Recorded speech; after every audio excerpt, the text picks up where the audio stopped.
Okay, we are live. Welcome back to the Home Services Summit webinar series. Andy has been a good friend over the years and has had a great experience we can all learn from. I'm the CEO of ProNexis and one of the founders of 5-Star Painting. Our mission at ProNexis is to transform the customer experience in the home services industry through voice, text, chat, and instant booking. So real quick before we start, some housekeeping items. We're going to take about 45 minutes here. We'll all kind of guide the conversation with Andy. And we'll save about 15 minutes at the very end for any questions you may have. You can go ahead and notice at the very top right of there's a section here where you can actually just, put in questions. I'll grab from those and we'll save that to the very end at the last 15-minute mark. Next month on the first Thursday of every month we do these, but next month we're excited to have Mike Bidwell on, the CEO of Neighborly. And look forward to that. And we'll make sure you all hear about that and get reminders of that over the next couple of weeks.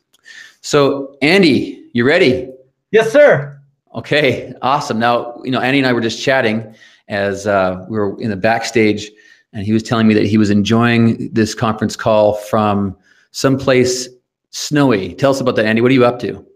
Well, we work so hard in our four walls. I work with Colette Bell, my wife, and we just needed to get out. So we're kind of working and playing this week. We're up at Copper Mountain and we're enjoying the fact that it's snowing right now to add to the already solid base that they have. I'm a little bit jealous. Andy and I go back years. We would attend the Unconference in Park City, and I know that you are a wild man on the slopes, and I actually miss those days hitting the slopes with you, but I'm sure we'll get to that sometime again soon. Yes. Let's dive right into the business and what you're up to, Andy. So first of all, maybe just some background. Tell us about, what got you into franchising a handyman concept. Well, yeah, okay, great question. It goes back quite a bit of time. I was in the restaurant industry. I worked with the Chart House restaurants, and then I worked in a local brew pub here in Denver, Colorado. Had a couple hundred employees, had pool halls, comedy club, brew pub, restaurant. It was just this enormous organization, and then we started expanding it into secondary and tertiary cities: Wheeling, West Virginia, Omaha, Nebraska, Green Bay, Wisconsin. And I went from working 10 hours a day, 5 days a week, to being gone 10 days, and back 2 days. And in 1997, my Colette Bell, our vice president of development, my wife, she was pregnant with our first boy. So I always wanted to be the best father I could be. And I knew that the restaurant industry, due to the hours that are demanded, wouldn't put me in the position to be the best father I could be. I didn't know what I was going to do after restaurants. That's what I had done since I was 15 all the way till I was 31 when I stepped out of the restaurant industry for my family. Mm-hmm. To be a great father. And all I knew how to do was fix a swamp cooler, Scott. That's what I could do outside of that, and run a business. So reason I could fix a swamp cooler is there were 50 of them on top of the Wynkoop Brewing Company. So I knew I could fix a swamp cooler. So I didn't know exactly what I wanted to do. So I just put an ad in the Rocky Mountain News. I called myself Swamp Boy Startup and Repair Swamp Coolers. And the phone started ringing, and I started showing up. I had the Creature of the Black Lagoon as my character on my uniform. I showed up on time. I was careful. I was competent. I was clean. I didn't charge anybody a penny until they were 100% satisfied. And those customers, those Swamp Boy customers, they introduced me to the handyman lane. They'd ask me about a door. Can you fix this door? Can you change this breaker? Can you do this drywall patch? So I sat down, called 200 contractors and 200 homeowners. And basically that's the blueprint that we foundationally work from today. Really? Yeah. I knew part of this story, but I'm enjoying it even more. So tell me more about what year was that you started the business, Andy? We started February 14th of 1998. Okay, so 1998. Late 97, yeah. 23 years almost ago. Do you still use some of that, how you built that business 23 years ago and how you build businesses today? We sure do. In listening to the contractors and then listening to the homeowners, what I found was a gap. It was those small projects, the honey-do list, the small drywall repair, the basket of things that break around all our homes. And what I found is on the homeowner side, they really had a tremendous amount of pain getting these smaller projects completed. And they dealt with larger contractors who weren't necessarily set up to deal with the small projects. And so it was clumsy at best. And then independent contractors that weren't necessarily reliable, hard to get on the phone for homeowners, hard to schedule a time, hard to count on if they're going to show up on that scheduled time, and really difficult to know if the warranty was going to leave with the bumper of the person that just did the repair. So I really wanted to just bring trust and accountability to the home improvement industry and take that hospitality side of me that I learned in restaurants. So hospitality meets construction services. And it just ended up being this like explosion of delight from the consumer side ever since the beginning. So tell us, how big did you build that first, location you had that you started? How big did it get? So Denver is a great question, Scott. Denver, we had 40 craftsmen in 1999. They were all W-2 craftsmen. They all had vehicles. And we had a massive organization in the Denver market. It was multi-millions. Wow. So you built a great business. It was working for you. And then how did you hatch the plan of, franchising it? Well, the plan kind of slowly evolved towards franchising. The first thing, what my partner to this day, 24 years later, who started with me as a handyman, loved the concept, said, "Hey, can I do something to help you?" And I said, "Please, go to the north side of Denver and prove a second proof of concept and see how it goes." And so he went and did that, and it was really successful. And then I wanted to test it out of state. So we went to California. So we went to San Diego. We went to Belmar out near San Jose, and then we landed in Lake Forest in Orange County.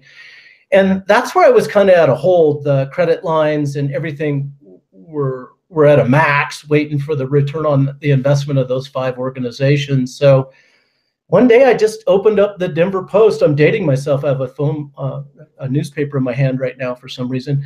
And a local law firm in Denver was having a contest. If you had a good, solid concept, you could come pitch it. And if you won, you got $50,000 in legal fees. So we won. And it turned into a franchise from that. Yeah, they did all the legal work. I spent a year working on the ops manual, and we sold our first franchise in 2001. First new guy come in 2001. First new guy, yeah. So let's kind of walk through that a little bit. You had 5 corporate locations, running it all yourself. You won a contest, and you got some free legal services. I love it. 50,000. Back then, that was a lot of money. You could have had a new car, but instead you got a new franchise system. That's even better. Yes. So you started adding your first location. And walk me through what happened from there to let's stop at 2008 before we hit the Great Recession that happened. But walk me through what happened through that period of time. So we sold our first franchise. I took on the duties of the development department. So I sold the first 21 franchises for our system. I thought the first 8 were kind of tough. And then after 8, it seemed like it loosened up a little bit. And when I started getting to 21, that's when we had enough momentum where we could put a development person in place and start sharing the duties. I had the luck of, I don't know, both Colette and her sister have worked for me over the years. Her sister's one of the top franchise consultants now, but she was brand new to the industry, a fantastic person to learn the system, and she really started selling at a rate that put us on the map. So by 2008, how many units did you guys have? 2008, boy, it's tough to remember how many we had there. We were probably in the 60s, 60s. And how'd you find them back then? I mean, that's one of the challenges every franchisor that gets into this business is that, you got to find the right candidates and bring them and attract them to your business, get them involved in the business. Where did you find in 2001 through 2008, where did you find your franchisees? Well, great question and great lesson that hitchhikes on this. We had a lot of construction-oriented people coming our way because They saw the value of the small project gap that was available in the market. However, I think that was lesson one along the way. What we really know today that we didn't know then is that somebody with high business acumen and a corporate background, we didn't realize, and I don't think people with corporate backgrounds realized how qualified they were to run this business, because it really is it really is a solid business, and it has a routine to it, and you can really process through and scale it up quite large for a small investment. So back then we had a lot of people that were contractors, and when something went wrong, they'd put the tool belt on, they'd go in the field, and we found that their revenues never went past a certain ceiling, and it was that individual that didn't have the business acumen that the business required. So that was a real shift in who and how we started going forward. In 2008, our lane is the handyman lane, the small stuff. We do everything time plus materials. The margins are steady Eddie. We throw off, anywhere between 15 and 20% every year, all year long. It's just, it's formulaic how it works. But what happens is you get such talented crews and such talented people, you tend to do bigger projects. And the lesson from the recession of 2008 is those that were really focused on the large projects, remodels, $100,000, $200,000, they really suffered greatly because they didn't have that network and that foundation of a large amount of customers to fall back on. That was tough for them and tough for us. So, some great lessons learned there, right? I mean, we've experienced this as well. Like if you've got guys that can go in the tools, that can be a challenge. It's an impediment to their success if they start working in the home versus on the business and growing it. And we all want those owners that are focused on growing the business. Clearly, I'd love to hear a little bit more about though how you found them. Were you placing ads in like yellow pages, in like newspapers, or were you doing radio ads, or how did you find the candidates? I was in newspapers back then for sure. There was we used to run line ads in newspapers that worked pretty well in certain markets. We always had a pretty good online presence. It wasn't as profound as it was today in 2008, but it was out there. We had good word of mouth momentum from our franchise owners bringing other owners in, and we did have great relationships with the consultants and the brokers in the market. They really do a nice service of digging through the haystack and finding the needle, and we were always honored to work with them. Let's talk more about that, because I think for every franchisor, right? You're mentioning business brokers or franchise brokers, sale brokers. They're really important partners, and we know that. I'd love to talk a little bit more about with you. Maybe talk about the very first broker network you started with. How long did it take before you started seeing some success in placements with those? Maybe talk to me a little bit about that, and as well as like where you are today with that same using brokers as well. Yeah, I believe the first broker we really worked with was Franchise. Just absolutely adore that organization from Jeff Elgin down. Fantastic people. Where we took off is when I handed the baton over to Carrie Ann, and Carrie Ann Gulliver, Colette's sister. She just ran with it. She was Ricky Tick. She got back to people. She was on top of it. She understood the business. And that's where we really took off with this, as a solid development person that focused uniquely, specifically, and solely on taking care of those beautiful people that were looking to apply for our organization. And did you seek out Franchise yourself, or was that something that they found you? How did that work? Well, the wonderful thing about Denver is there's a lot of franchisors in Denver. Became very, very good friends with Michael Haith over the years, and he mentored not only Colette and I, but he stood up in front of the audience one day at the International Franchise Association and mentioned it. So I pursued it. Anything that's tied to growth, I'm on it. I love what you just said there, because I think the power, and I'm hoping to accomplish this through what we're doing here with Home Services Summit, the power and to be able to leverage other people who have done it before is so critical. And you mentioned the IFA is a group you're involved with. What other groups how other ways do you network in franchising? Yeah, at first with the International Franchise Association. I know 20 years ago, 25 years ago, information was fragmented. It was hard to become a franchisor. It was clunky. Man, they have really smoothed that out. They've got mentor programs. It's a beautiful organization. It was so sad not seeing all our friends this year in person. I look forward to next year. I really enjoy the International Franchise Association. Of course, we're part of several groups that are associated with the Remodeling Council, and we do a lot of B&I work at the local level. It's always been a focus of ours to really relate back to the community. Yeah, we encourage our franchise owners to. So if they want to help out their church group by supplying a craftsman for free for a day, or somebody less fortunate doesn't have the wherewithal to take care of something that's really, really, going to affect their human health, we'll run out there and take care of it. And it just feels so good for the craftsman. It feels so good for us as an organization. So, we're obviously with Ace Hardware, part of the Children's Network. That's the group that we support. That's awesome. So I'm going to just kind of skip past 2008, 9, and 10 because everyone wishes we could erase that from our memories. But clearly that was a challenging time for most franchisors in any category, home services included. I'd love to just kind of maybe start talking a little bit more about what happened after that.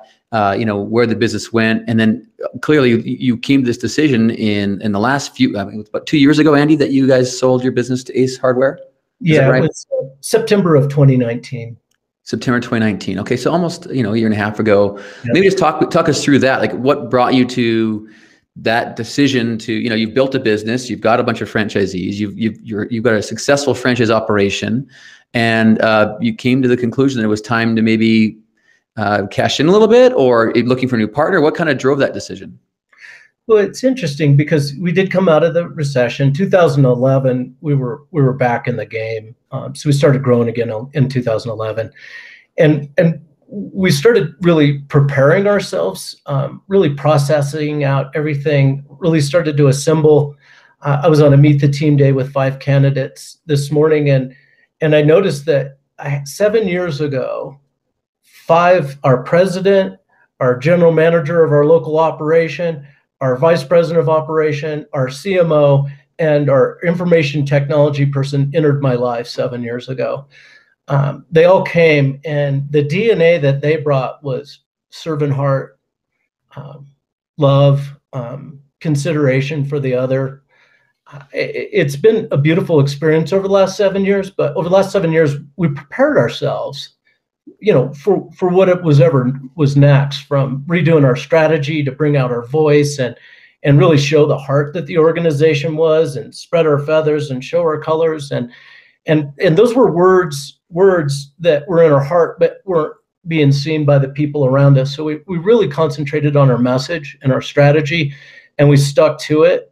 And I never put Ace or Handyman, I can't even say Handyman Matters anymore.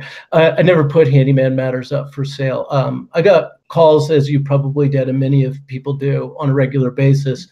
However, my interest was in growing an organization that served our communities and had a beautiful DNA. So I never felt a direct connect. But one day, out of the blue, the vice president of Ace Hardware, Bill Guzik, called me up, landed on my cell phone, and said he would be interested in partnering with Handyman Matters. And Scott, it was a nanosecond decision for me to say, yes, I think that's a great idea. I got on a plane. We went out to Chicago. Several of us did. It was, it's there where I saw the heart of the corporate office. Number one, there's faces of every employee on the walls. There's the word love. And they're as helpful at the corporate office with that same servant heart as they are in the stores, and as demonstrated by the red vested heroes. So it really felt like a fit for me personally. It felt like a fit for our shareholders. It felt like a fit for our franchise owners. And they were going to allow us to keep operating as we always have in our Denver location with our existing and all staff. So that meant the trifecta of things that would make this a great decision for our organization. And that's what we based our decision on, is the people. What you hit on was something really, really important. And I know, knowing you over the years, know the kind of person you are and the kind of business you've built. I've met many of your executives and your team, and always been very impressed with the caliber of people you have around you. I'd love just for you to talk a little bit about the culture side some more. How do you articulate that culture within the four walls of your company? And then just tell me more about how that connected, or how you brought that together with Ace and how those two meshed. Yeah, it's interesting because, one of the top things you fear when you start a franchise system is, wow, this is a new business. How am I going to perform at a level that meets the needs of the franchise owners, but also, for the next decade? How do I improve all the time and every day? Our culture is everything. We're kind, we're humble, we're servant-hearted. That's the foundation. If you're a franchise owner that wants to be part of the community, wants to leave a legacy business to your family, or you just want to make a difference so that you can chip something into your tombstone that's meaningful, this is a great business for that. And in order to deliver on that, it comes from the top down, right? Culture is how you act, how you behave, what you do every day. Mm-hmm. And your actions have to celebrate your words. I've talked about dignity and respect every week for the last 24 years. I've talked about family. I've talked about inclusion. I've talked about strong core values. But I think overall our mission has been something that people get behind, which is we're looking to improve home improvement for the better. It's bigger than all of us. So everybody has something to reach for. And I protect it. We brought on a lot of new staff members, 12, I think, between 10 and 12 in the last 5 months. And we're so careful with those people because they're going to represent that culture, and we want them to feel good in the culture, and we want them to feel comfortable using the word love as a verb, because if you don't care and you don't have a passion for what you do, the people below you, it'll incrementally get smaller. Culture is everything to us. We protect it. I talk about it all the time. It never leaves the tip of my tongue. It's a never-ending conversation. So there's no question that I think we can all feel the authenticity of all the things you're saying there, Andy. I can see it in how you're describing what you're trying to achieve in your business. How, given that you're such a passionate individual, and now, being acquired by Ace, which is a very large corporation, how many locations does Ace have and operate across North America? They have 5,200 and growing. In domestically. That's massive. I mean, yeah. That is an absolutely massive organization. And I'll share a story with my Ace Hardware franchisee that I met up in Canada at one point. But I want to hear, how did you pull all that passion and all that culture you've created in your business, and now you're part of something bigger than you? How do those two come together, and how do you maintain that? How do you integrate what they've done with your business?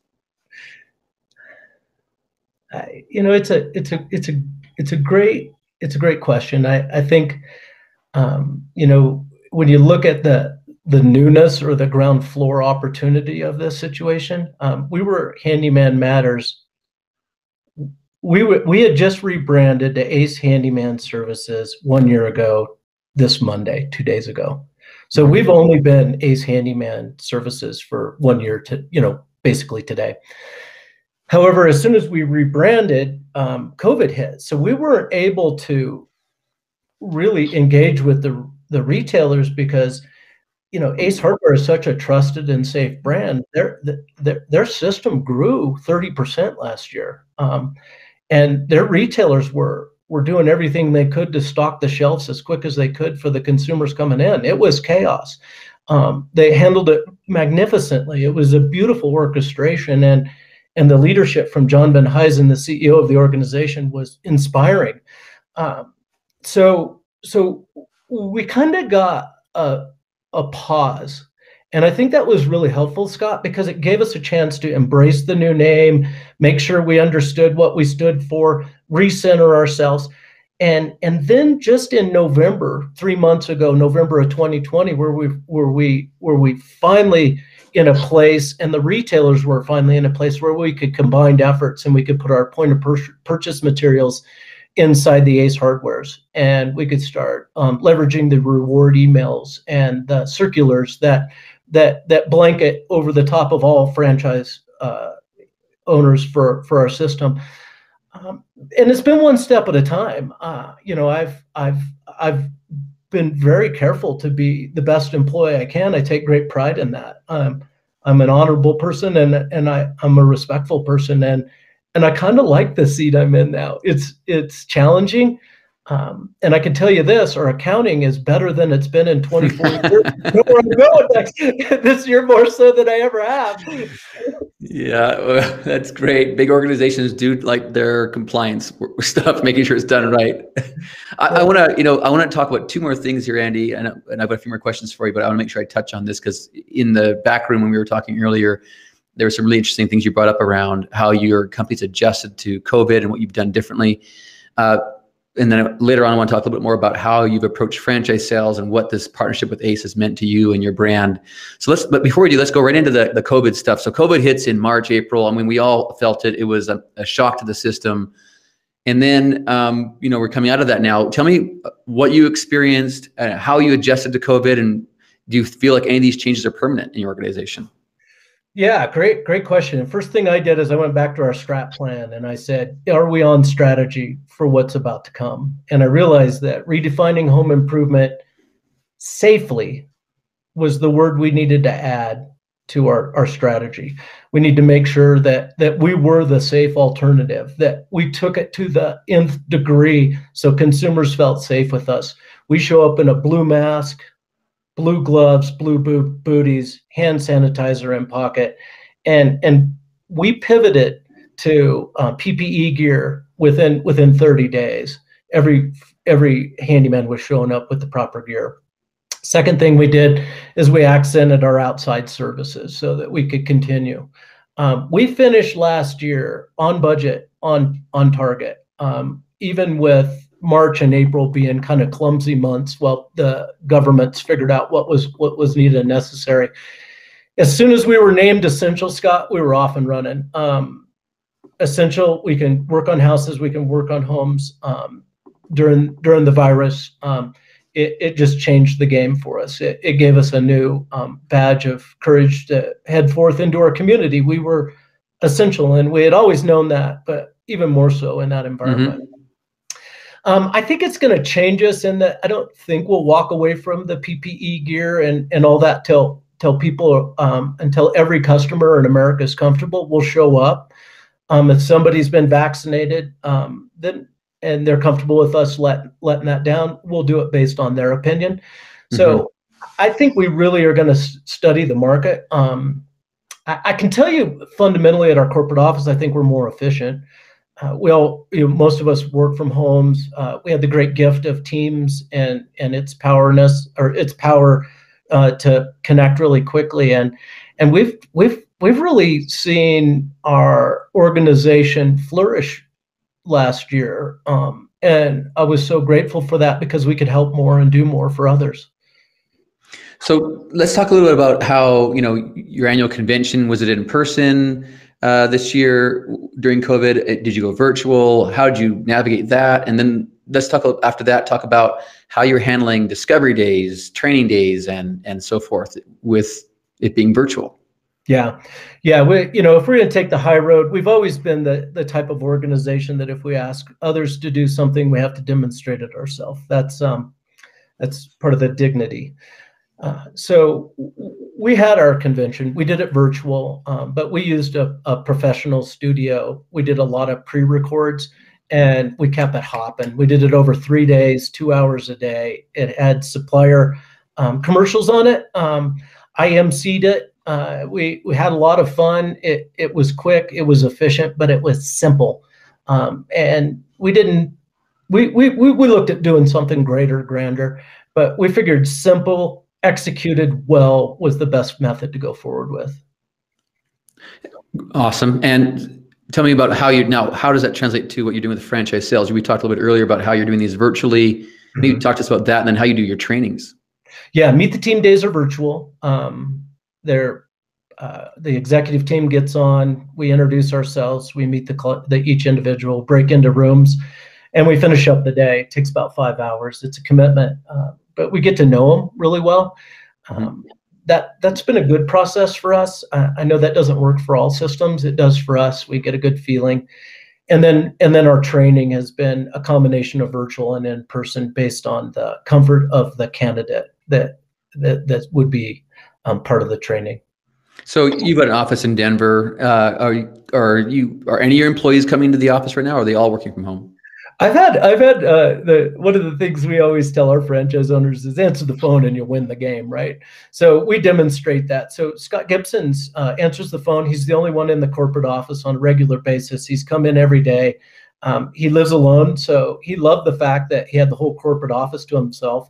I went in there the other day. It didn't look like many offices are left. He's got ops manuals and things printed all over the place, but yeah, he's been in there every day. Our operations team, our handyman team, always has been in. We had a little beef bout with the virus. Once got through that, we've been in. We do safe distancing. We wear masks away from our desk, and we deal with it because being together at the operations level is so valuable and so important. Yeah, so you're still having those in-person meetings and connecting at the offices, working from home as well. Are you using Zoom as your tool of preference? We use Teams mostly, but we do use Zoom for the bigger meetings, and the national calls, the one-off regional meetings, and that type of thing. So, got it. Okay, great. So let's talk a little bit about franchise sales. I mean, maybe before we get into what you've experienced here recently with under the rebrand of Ace Handyman, let's talk about what you normally experienced over the years. How many units would you normally add a year? How many of those came from brokers, and where else did they come from? Yeah, over the years, we've ranged from 8 a year to 40 a year, depending on the year. We've always relied pretty heavily on consultants because we have a pretty thin team, and they're digging through the haystack to find the needle. Has always been a value to us, and we have such longevity with our owners that it absolutely makes sense for us. I really think that the greatest thing to understand about what we were able to sell 61 franchises last year, and we've sold 15 this year. And the thing I've seen is that we've always been a great fit for people leaving corporate America, people that have good business acumen but want to make a difference, want to be part of the community, want to roll up their sleeves and do something that means something to them and their communities. They just didn't slow down enough to consider us. But those 3 little letters, Scott, ACE, on top of our brand have made everything different. In that they consider us, and when they consider us, the power of the Ace brand and the power of the 24 years of process-driven business management that we've put into this beautiful Ace Handyman services. Together, it's not just 2 companies, it's greater than 2. It's unlike anything I've seen. It's magical. I wish I'd have pursued strategic partnerships years ago. I didn't realize the power. I do now. And I'm so excited for all those men that are my age. I turned 55. I see them, not being able to get a position that is commensurate with what they used to have. And it starts to hurt their self-worth and self-value. And I just love the 40, 50, 55, 60-year-old, men that have a lot left in them coming to us because it's a rebirth. It's a new way, and it's challenging and it's rewarding, and it puts the spirit back in their heart. So I really am excited about that part of it. I just want to restate that for all our listeners to make sure that we I think there's a really powerful, big golden nugget that exists here in your experience that you're sharing with us, and I really appreciate you doing that. The best year you ever had in franchise sales was 40. What year was that? Do you remember? 06, I think. '06. And, for those of you who have been in franchising for a while, I mean, '06 and '07 was a party, right? I mean, everything was flying off the shelves. We started 5 Star Penny in 2005, and we're the beneficiary of that in the economy that was existing, and we sold a lot of franchises in those periods as well. So the best you ever achieved on your own as Handyman Matters was 40 units, and 2020 you placed 61 territories. And I want to make sure I just make this clear. Did you do anything different in terms of franchise sales strategy or funnels or other methods to get you more leads? Have you done anything differently that way at all? I put Colette in charge. I don't know if you've ever met or know how capable she is, but yeah, that would do it. Okay, there's the secret sauce right there. Yeah, so you get you match a great talented person with a great brand like Ace, and it's going in front of the same candidates that you were in front of before, right? You're using, I think you mentioned before earlier, TES is one of the partners you use. FranChoice is another partner. Any other partners you're using in franchise sales? Other networks? We use Business Alliance, IFPG. I think there's we just joined a new one called Franchise something, but we're all about growth. We'll take leads from anywhere. We're just looking for owners that have the capabilities to move forward. So I don't know of many concepts that are placing 60 plus territories a year. I think you're probably in that top 0.001% in the home services industry. So that's just amazing. Kudos to you and your team. And it sounds like Ace is really, having the brand of Ace behind your company is really what's unlocked that. The two together really equaled more than two. It's magical. It's not like anything I've seen in the last 24 years, Scott. It's like a ground floor opportunity in a fragmented market with a brand that is recognized by 92% of the people in America. I mean, gosh, the only thing from this point forward I can imagine is up for everybody, the franchise owners, the franchise company, and everybody in the organization. So today, with the ones you've sold this year so far, how many units are you now operating?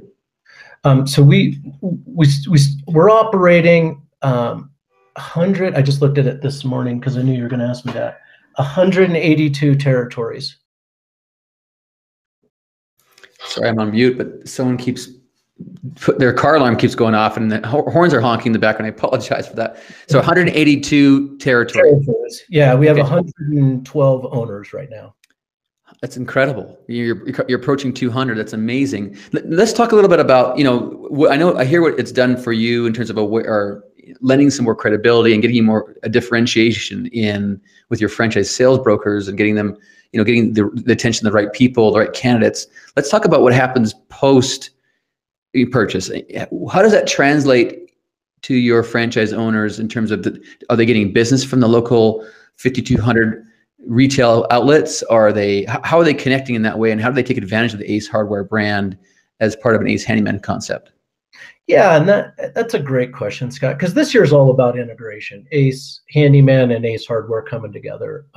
We are Ace. We're a subsidiary of them. We're owned by them, and we carry the same brand for all intents and purposes to the consumer as the Ace Hardware. So we had to be top notch. We didn't talk about due diligence, but they made sure top to bottom we were locked down tight, right, and we were ready for that. But we have the local franchise owner tends to their territory tends to cover 3 to 5 Ace Hardwares, and their role is to be purchasing from their Ace Hardware retailers, building a relationship, trying to build the Ace retailers business, and when the time is right, the two of them come together and they start sharing the resources of both organizations to make them both better. It's a timing, it's a comfort, and it's a process. It just started in November. This is one of the greatest ground floor opportunities I've ever seen, because we have 24 years of experience so that our model works well, and we have this brand new brand, and it's recognized, and it's made all the difference. It's So let's talk about how, are you the one, Andy, are you unlocking that for them? Like, are you in the room working with Ace corporate employees, trying to find ways? You mentioned earlier email blasts and other methods, or do you have your franchisees on the ground floor meeting with those 3 stores in their network or 4 stores in the network and finding ways to work with them locally? How does that work? it's all of us. So Ace Hardware introduces that we're coming into the market. We introduce that the retailers in the market to our Ace Handyman services, and then the Ace Handyman local franchise is in the stores, Okay. and their crews are in the stores, and we're really just trying to level set this beautiful relationship and the value of coming together. It's just come together. It really is. It's really quite magical. There's so many. I just don't know how high up is with all this, because it's just this fantastic union. I couldn't have dreamed of a better opportunity for our franchise owners, for us, for our staff. I'm just grateful. So let's talk a little bit, dig in a little bit more. Are you guys doing like point of purchase stuff in the store, end caps? Do you have like posters up at the store, or do you have like this local franchisee of that Handyman Ace Hardware? Are they promoting it? Like, how are they getting the word out? Or what's your plan? If you're not doing it all yet, how are you planning on making sure that those 2 things connect and the franchisees see additional business from that relationship?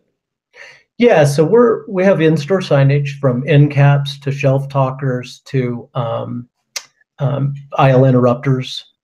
We have all that. We're going to be on their closed circuit TV. We've got that all lined up for those that have closed circuit TV inside. The relationship with the retailer and the local franchise owner is huge. They need to work together, and we attend their events. They attend ours. That's how that's growing. The local market, we do share customers in a lot of ways. The customers from the floors come from the red vested heroes. We meet them, we talk to them, we come into the meetings, and we do everything. A piece of your logo just fell off, it looked like. I just saw that. Yeah. Yeah, and we share some emails, we share some circulars, we share the brand. We are on acehardware.com. You can find us. So you can find us just about anywhere on any Ace platform at any given time. And has that gone pretty smooth? Did you say, like, the cooperation between the Ace corporate and you? Is it very aligned? They are very interested in seeing you guys getting more business. Yeah, I absolutely love Bill Guzik. He's the gentleman who originally reached out to me. We negotiated the deal together, and now he's the person that I'm accountable to. He's the vice president of Ace Hardware, and so I've got this great man in my life. He's really almost a coach or a mentor. He's always presented things in a way, what's best for your organization. He's challenged me when there's an open gap, and we've worked together to make this the best it can be, and we'll continue to do that. He's our champion, and I love working with an officer from Ace Hardware. It's such an opportunity to grow your character, to just be challenged by just an extraordinary man. It's a chance of a lifetime just to sit beside him. Yeah, I mean, having good people around the table focusing on your business like that is going to be super valuable. Can we maybe just talk a little bit about just some more tactical stuff? How did you have to do much work in terms of integrating your technology with theirs, or do they speak to each other yet at all, or is that pretty separate and siloed? It took about a year to get the accounting locked together. That was primary. We also have other features that we will use for our employees. It's a Workday is the program we're on now. So a lot of that stuff took all year. And while we weren't able to start integrating with the Ace Hardware retailers until November, we were able to do a lot of that blocking and tackling. And I really think that March through November timeframe gave us an opportunity to take a deep breath, lock down systems, tie systems together, and get a good plan going forward. So lucky that we had a little break, because out of those 66, 22 of them were sold in November. Wow. That's awesome, Andy. Well, this has been fantastic. I've really enjoyed our conversation. We could go on for hours and hours, but we only have 15 minutes left. So what I want to do is open this up to questions. On the far right side, guys, you'll notice there's a live chat. Feel free to throw any questions you may have in there. And if you feel like being pulled up on stage, I can do that through raised hand as well. Okay. But I'm going to go ahead and start off with a question we have here from Matt Kelton, COO at Show Homes. And here's his question. Curious on the most impactful components of an effective ramp up for your Zs. Do you have a minimum of spend, networking events, digital marketing programs? What has produced the best ROI? I wish it wasn't true, but it's pay-per-click. I know that, that's under assault going forward, but that's our first best beginning. And then we couple that with our old-fashioned networking. We kind of lost our ground game last year, but we changed our ground game to a phone game. So we still reach out to people in our community and make sure, even when it wasn't safe to be together, that we're talking to people. So I'd say networking and our online game is how we build our business. Mm-hmm. Initially, it gets more complex as the months and years go on, but that's the start. Would you maybe, just to kind of tag onto that, maybe speak to, do you guys work with, any of the third-party vendors like Home Advisor or Thumbtack or Porch, or other groups like that? We sure do. We do. We've worked with Porch and Home Advisor. I was their first contractor. They started in Denver. So right. we always use those services in Angie's List and Thumbtack. We're just recently working with on a new program, but we utilize those. It is at the discretion of the franchise owner, and in some markets and in some areas of the country it works great, and some it doesn't. So we really are very analytic based. So we find out if it's returning an investment quickly. We like to fail fast. Got it. Hopefully you don't fail too much, but yeah, make the decisions quickly. I love it. Austin Meek, broker relationship specialist at Neighborly, has a question for us. What are your tips for building successful relationships with franchise broker and consultants? I think you have to get to know them. You have to reach out to them. You have to put yourself in front of them. It's been tough over the last year because a lot of that was done face-to-face at their conferences, their conventions. I always just focused on, meeting 5 or 10 people at any conference or any convention, so that I had a target to shoot for, but it wasn't so overwhelming. I wasn't present with the people that I was speaking with. I always try and find out about others, see how I can help them. And when they ask what I do, then I know they're listening. I guess I just try and be the person present with them. Great advice there. And I know that just on that note, Andy, maybe give us a sense of the percentage of your franchise units you're adding. What percentage of those are coming from franchise brokers? I would say it's about 6 out of 10 are brokers and 4, or house deals from our own lead generation. Yeah. Okay. That's super helpful. I think that's pretty much par for the course for most home service brands as well. So, okay. We've got a question here from Adam Biden Bender. He's the director of franchise development at Closet and Storage Concepts and More Space Place. Thanks, Adam, for tuning in. How many of those 61 franchise sales last year were from brokers versus traditional franchise sales market? And Adam, I was one step ahead of you, but it was a great question. 40-20, right? Is the answer still the same? We're just asking it one more time. Yeah. Okay. Okay, good. Thanks, Adam. I got another question here from Dante Vespiganani. He's the president of Terma. His question is, have you all produced new marketing materials with Ace for Handyman? Everything was redone. Yes. Let's talk about that, because I think that's a pretty big deal, right? When a brand makes a change, whether it be a logo change. I mean, we all know, I'm sure you've probably lived through this before, Andy, before even the Ace deal. How did you navigate that? How did you just tell us the experience here? How did you do it? Project manager and a project plan. There's no way you can't have somebody on top of it. There was so many moving pieces and so many levers got pulled. March 2nd, we turned from Handyman Matters to Ace Handyman Services. We were scared to death. Not one shoe dropped. We managed to do it. But think about it. It's everything from print, every logo on every piece of collateral material for the franchise owners. your operations manual, every subsection, everything had to be rebranded. It was a massive effort. It was massive, beautiful team, everybody working hard. But boy, I have to tell you, we had a project manager that Ace supplied us. His name was Phil Cruzel. He was amazing. He really helped us stay on track. Talk us about the economics of that. Did you pay for that to happen for your franchisees? Did your franchisees pay for it? Did you create incentives? How did you manage the economics of that? We were able to work with Ace Hardware. We paid for the entire rebrand for everybody except for the T-shirts. We didn't get into the T-shirt business, but every sign on the outside of the building, every truck rewrapped, every poster inside, every brochure, every business card, we reprinted it, sent them all new stuff. So we got to find someone with deep pockets to pay for that for us too. But I do like what you just said there, Andy, is that how critical. I'm sure that bought a lot of goodwill with your franchisees. I'm sure it's on all their minds, right? They knew that at some point they were going to be faced with this rebrand, and Ace stepped up. Did you have to sell that to Ace, or did Ace step up and say, no, we want to take care of it? That's when I knew, Scott, I made the right decision. Yeah, they stepped up. They stepped up, not a question. Wow, that's a big deal. I love hearing that. Okay, another question here for you from Henry Foreman. He's from BDR Franchise Sales of 911 Restoration, the Fresh Start Company. How do you approach finding qualified candidates leaving the corporate world? Do you try to find them, or do they usually come to you through other sources? I think it's kind of a twofold answer there.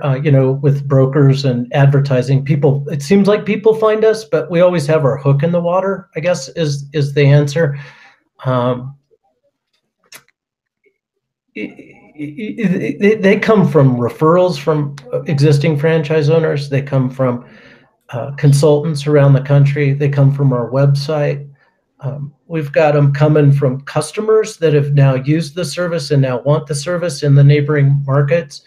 I think it's the diversity of message out there. I think it's more important what you say than where you are, though. Agreed. Yeah, that's great advice. I've got another question for you, and I'm glad we're actually asking this one, Andy, because I think in the home services category, finding the right team members has been a challenge, right? I know a lot of brands are really struggling to get the right talent in there to execute. This is from Scott Strickoff. He's a VP of Franchise Development for My Backyard Sports. And his question is, what have been best practices for franchisees finding and hiring handymen for the franchise?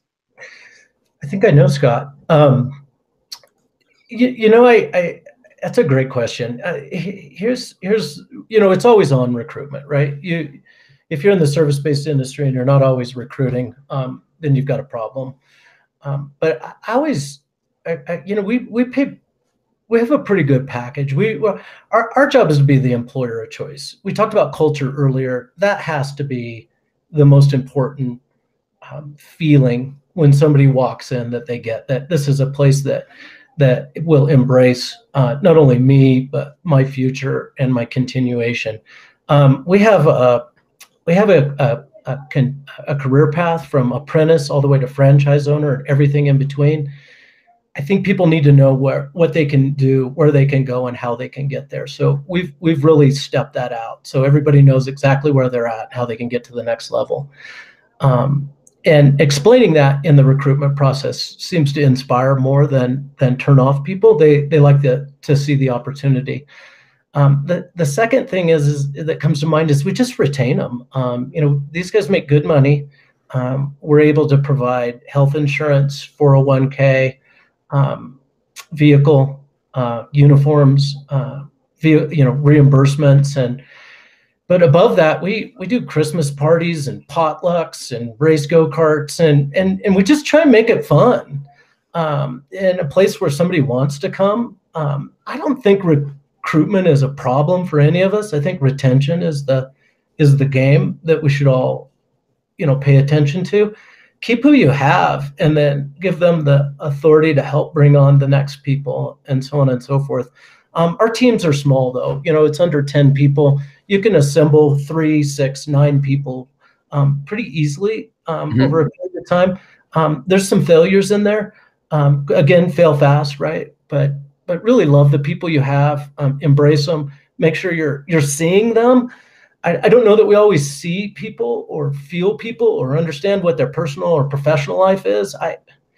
We do, and we think it's important. Thank you, Andy, answering that question. One more question here for you from Irene Lakota. She's from Riverside. Hi, Irene. And her question is, can you share more details about the Apprentice to Franchise Owner program? Yeah, I think everybody probably has that in them, right? There's a helper that can learn from the person above them, which is a handyman, and that handyman can learn from the person above them, which is a master handyman. And then the person above them is a field supervisor, and then a general manager, and then franchise ownership. That's our path. You have a path, probably and likely in your organization. Bring it to the forefront. Bring it into the recruitment side. Show it to them in the first or second interview. It's inspiring, and it gives people a foothold on where they can go and where they want to go. Let's talk about that a little bit, Andy. Have you found that you've had some craftsmen that have been working for a franchisee buy a franchise for themselves in another territory, and how'd that go? Were they as successful, or are they limited because maybe they've got too much into the business? That's a great question. The one that comes to mind was a crafty gentleman in Virginia. He obviously didn't have the financial resources to buy the franchise and fund its growth until it became break even and profitable. But he found an investor, and he ran that organization for many, many years until he sold it to a different organization. I think he's still in remodeling, but in that case, it worked out really well. The franchise ownership is about, and that path is about creating a whole person. So where they come in heavy in the discipline of craftsmen and tools and home repairs, when they start moving into the field supervisor and general manager, that's more business acumen, P&L review, AR, accounts payable, understanding the business. So he popped out ready to run it. I don't even know that we had to come train him because he was ready.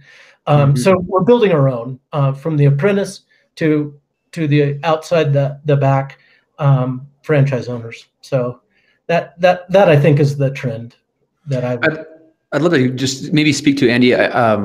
Do you ever offer financing for your franchise fee to these people that are maybe employees of a franchisee, or have you always you're on your own to solve that issue? In that case with the apprentice program, that I think that's a delightful idea, Scott, and I might actually act on that, because I think that in that case where somebody's worked that hard, that's a great carrot, right? And we'll finance you at the end. I hadn't thought of that, but I do thank you, because I will adopt that. Yeah, we actually used to do that in the early days of Five Star Painting. We had some people who used to paint for us, or were contractors, and we offered some financing for them. I want to see, they still had a down payment of whatever it was, $5,000 or $10,000 they made towards the franchise fee, and then we financed it at 12% over, what it was, 4 years or something like that. And then we created some incentives that they paid it off early, they'd get a reduction of interest and so forth. So that might be something to consider. This has been fantastic, Andy. Thank you so much for giving me an hour of your day while you're at Copper Mountain. Is it Copper Mountain you said you're at? Copper Mountain, yes. Come ski Colorado. Come ski. I'm going to go to Utah. I'm going to go to Brighton instead today. But I do appreciate you dialing in, and thank you again. And thank you everyone else that has participated and had some questions. I hope we answered them all to your liking. And I look forward to seeing you all in about a month. Thank you, Scott. It was a privilege.